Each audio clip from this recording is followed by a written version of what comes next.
We're officially on the home straight with our R32 paddock find build. This thing has come such a long way. The brand new painted engine bay is looking absolutely amazing, and now it's time to throw our Bayside Blue RB20 turbo motor into the engine bay. If you've watched the previous videos, you'll know that I'm not very well educated when it comes to RB motors, so I've called in a little bit of help from my friend.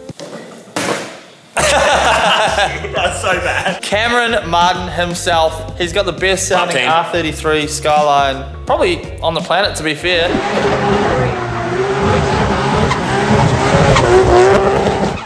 Here we go. We got a beautiful RB20 that we're chucking into the R32 Skyline. Cam was here right at the beginning with this car. We went and picked it up together. The bloody rabbit out of the engine bay. Oh my god. Funniest thing ever picking up a car. It's crazy, but when we got this car, it was slush box automatic. So what have you gotten today? Well, we're getting rid of the automatic and we are putting in our manual conversion. But right now, we can throw the box onto the motor and we can put it in our brand spanking new secondhand engine bay. Honestly, after all the work that's gone into it, I just can't wait to get all the stuff in the engine bay, stand back and admire the fine work that we have done. Public service announcement. Cam is at 9,444 subscribers. Go subscribe. Here's the top comment on this video. Oh, thank you so much. Please. I got your back. Let's go. We've got to get him to 10K. 10K driveway skid. Be there. I will be there. So we pulled the engine off the engine stand and started to assemble our flywheel and clutch when immediately we ran into a bit of an issue. We are not putting the gearbox on right now because we don't have a backing plate. We thought we did have a backing plate because it's right here, but it turns out this is a backing plate from the CA that is in the rear-wheel drive Evo. Not quite the same. But we decided to push ahead anyway and put the engine into the engine bay and would fit the gearbox at a later date once we had the backing plate we needed to fit the clutch. Easiest engine install ever. That was literally just like playing an arcade game, like beep. Like we were putting it down and we're like, that's just gonna go straight down into the mounts. But actually looks phenomenal in the engine bay, just as I'd hoped. Obviously, still plenty of, fab work to do, intercooler piping and all that stuff, but we kind of got an easy job tonight because we didn't have to put it in with the gearbox, but thank you for your help. I'm gonna go get the sandwich plate tomorrow morning. Obviously, we're gonna be back here, throw this thing together and just continue pushing super hard and get as much as we can get done in this video. Not sure if we'll get started, but you'll know because you're watching this video right now. Cameron, I always appreciate you. Always. The RB Wizard. Please go subscribe to Cam. Let's get him to 10K. This is Cam's vlogging setup currently. This is his tripod. This is his camera. So yeah, he needs your help to get to 10K so he can buy a better setup. See you guys in the morning. More RB goodness. Thanks for watching. Arigato. Hey. Bye. And just like that, we are back. We've managed to source a sandwich plate for our gearbox, so we can now go ahead and throw the gearbox into the car. I've already bolted the Exceed clutch up to our flywheel. Of course, we use brake cleaner on all of the surfaces when we install the clutch, just to make sure it's all nice and beautifully clean, free of oils. But let's throw the gearbox in the car.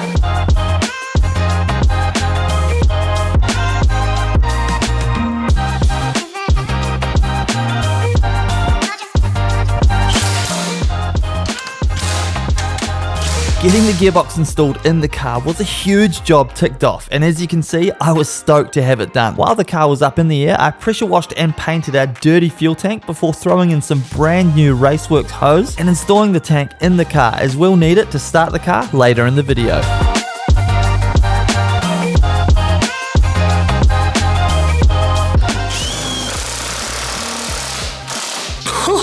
Look at that. So good. The underside of the rear end is pretty much complete with the fuel tank in there. It looks so much better. I also went ahead and threw the fuel lines in as well. So basically under here, we're done other than having to bleed the brakes and throw our drive shaft in. So now it's time to bring the car down and start working in the engine bay. I'm hoping we can get this thing running. That would be absolutely insane. So I brought the car down and my ADD definitely got the better of me as I immediately started fitting parts to the front of the car. Only there was a little bit of confusion with how everything went back together, but we got there in the end. I literally said to jump on YouTube and watch our video dismantling this to figure out how to put it back together. So I guess that's one of the bonuses about doing YouTube, is having those videos to reference when we're putting everything back together. So it's now time to fit the power steering pump, the alternator, and in a first for me, the air conditioning compressor back onto the motor. Usually I just delete the air conditioning, but because we are doing an OEM restoration on this thing, and I honestly just want it back to exactly how it rolled out of the factory, maybe with a little more power, but for the most part, as factory as possible. That means we need to keep the air conditioning. We also have brand new belts to throw onto the motor thanks to the team at Autobarn.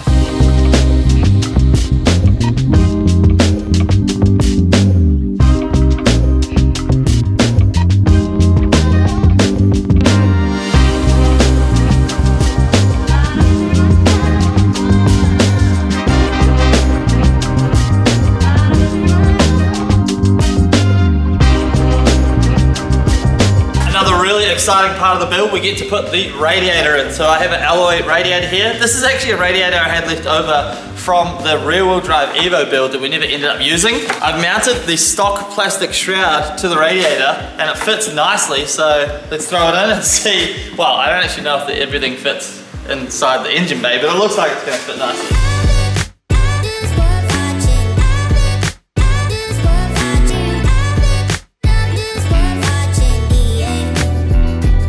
Really stoked that we ended up using the stock shroud. I think it looks just really nice and tidy, but the aftermarket radiator does just add that little bit of bling. And now it's time to do the next really fun part of the whole turbo setup. And that of course is our front mounted intercooler setup. So we are using just the stock universal max feeding rods front mount intercooler and intercooler piping kit. What I really like about these kits is they're a nice budget option because we're doing a nice OEM restoration, low power, but of course I didn't want to throw the old OEM side mount intercooler back into this thing. They aren't very effective at all and they're also very difficult to find these days. We also went for the black intercooler because we want that nice stealthy look. It is kind of nice to keep things low key these days as well. These intercooler kits are also really good because they come with a bunch of bends, a bunch of straights, and all the silicone joiners. These T-bolt clamps I tend not to use. I prefer the worm style clamps, so we'll be using those instead.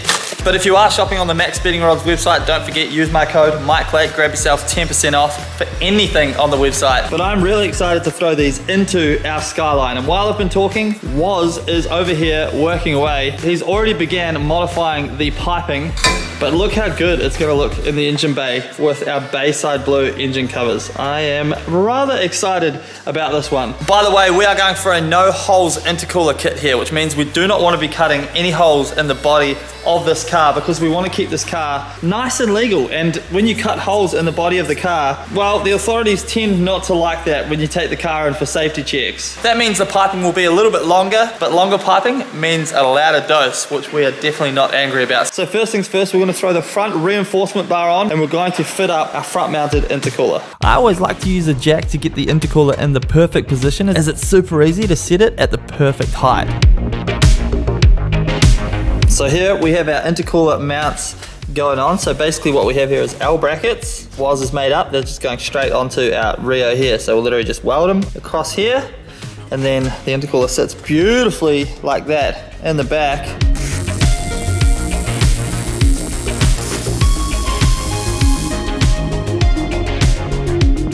How good is that? Doesn't need nothing. Oh, that's so good. Look at that, so stealth under there. That is such a classic R32 look. Back in New Zealand, everyone just had their front mounts tucked up like that. So good. Tucked in beautifully back there. Really happy with that. I bent up brackets to mount the bottom of the intercooler to the chassis, and just like that, our intercooler is mounted. Then we move straight onto our intercooler piping, first installing the easy bits so we can figure out exactly where we need to route the piping.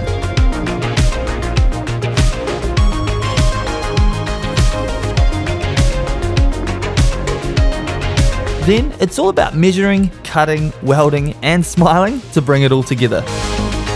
Test fit time. Whoo! Look at that. So we're almost finished with the routing of our intercooler piping. We have one little bit left to go, and look who just turned up. Cam's back. What up? Which kind of makes sense. You were here at the start of the video, now you're here at the end of the video. By the way, if you aren't subscribed to his channel, why are you not? go subscribe.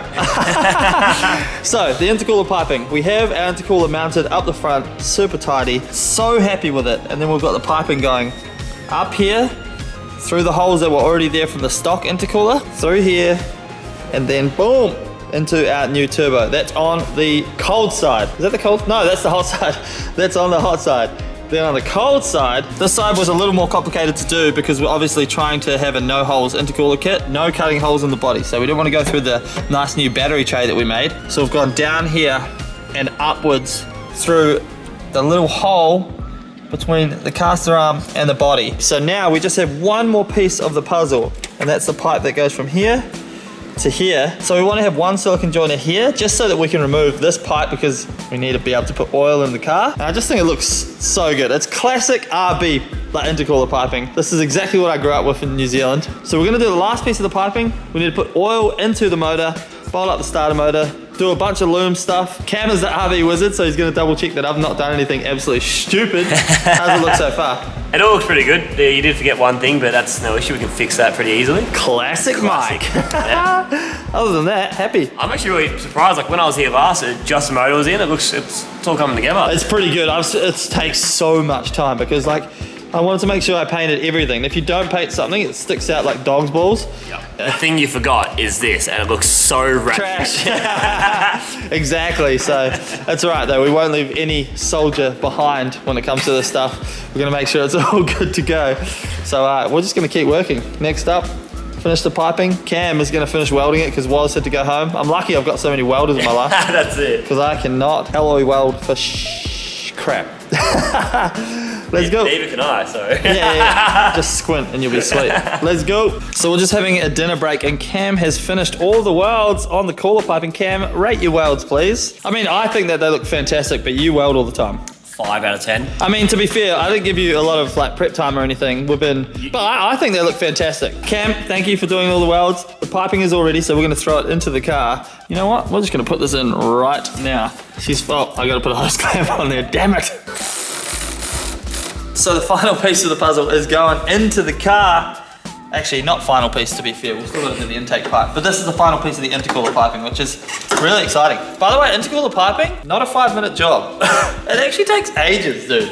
Not at all. Shout out to the fabricators, like Cam and Woz, because that looks good, dude. I'm super happy with that. I was happy with this weld, but you've covered it up. Yes, sorry about that. Oh, let's put oil in it first. What? Damn it. No. Oh, yeah.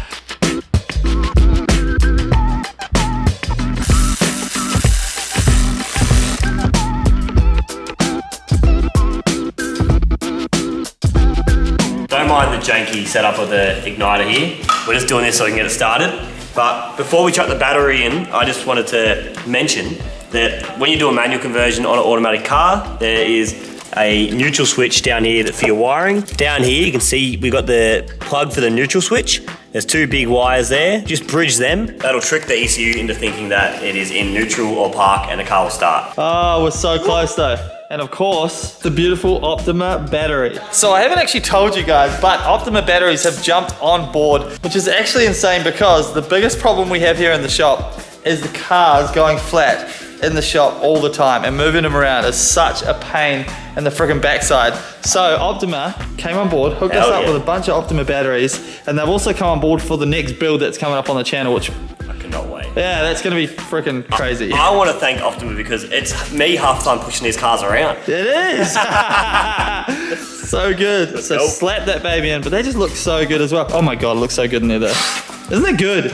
Huge, hey? Yeah. Hell yeah. It's so good. I actually have one over here in the Datsun as well, and honestly, I've never heard this thing crank so fast in my entire life. So, and they just look so good in the engine bays. So I couldn't be happier with Optima coming on board, but yeah, unfortunately, these are large posts. We have small posts here, so we might have to just G-clamp them for now to the posts. We're probably good to start. Yeah, we'll crank it over, build some more pressure. Yeah. And then, yeah, plug the CAS in, fire it up. I'm so excited. That is like, wow. Look how far this thing's come from when we wheeled this thing in here. The last time I was here, this thing was just a rat's nest. Like, so it's cool to see the change. You weren't happy with me buying it. That's how bad it was. Yeah, I was saying, no deal.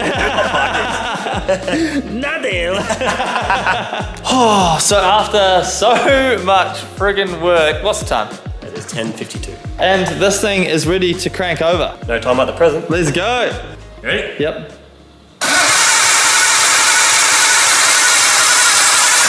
Dude, that is... It cranks over? It cranks so fast. It's actually... No lie, these batteries are insane. Like... Don't film the terminals. Oh, yeah. Yeah, we just... No, actually, this is better than G-clamp, to be fair. Yeah. So that's fine. We'll put the bigger terminals on. I'm not fussed about that. But we actually have the CAS unplugged at the moment, by the way, because we're trying to build oil pressure first. And just make sure everything spins and everything is exactly as it is. So now we've cranked it over for a little bit to get some oil pressure. We're going to plug in the CAS. Plug that CAS in. Here we go. Yep.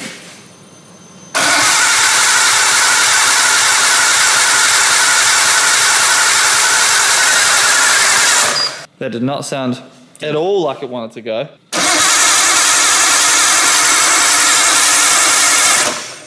All right, so we have our first problem. It does not go. And now we diagnose the problem for the next hour or so. Skip forward to about 10 minutes of diagnosing, so not too bad. And I've made the age-old mistake of getting the fuel lines around Oh no. the wrong way, and he just popped fuel all over the engine bay.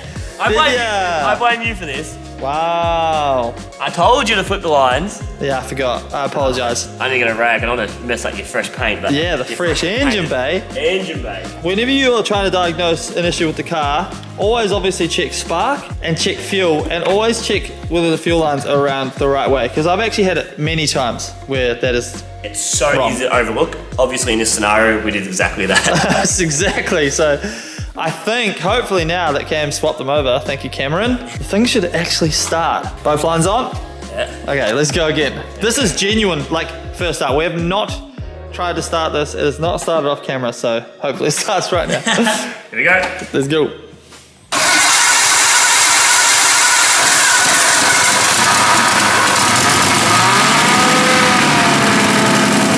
Yay!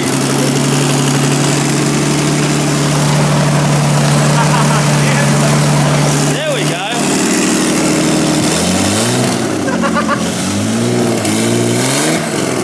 It just started. Yeah, sorry.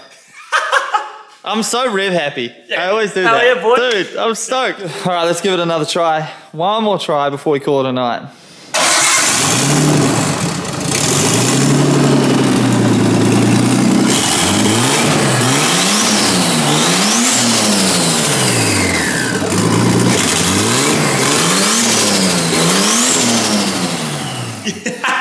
That's so funny. I'm like, it sounded like it was like Ron 90%. I'm like, oh no. Nah, she's all good. It's just a little bit of no exhaust. You can't really hear you can hear a little bit of flutter though, which is awesome. Yeah, definitely. I really wanted to start it for the first time in this video, and when I mean the first time, I mean first time with the refreshed engine bay. Obviously, we've still got a bunch of things to tidy up. I think it should be finished in the next video. I'm gonna slave away over the next, week probably, and try and get this thing absolutely hammered out. But like, what a massive amount of progress in just this video. I'm picking up a new build this Friday, and I'm just so hyped on it.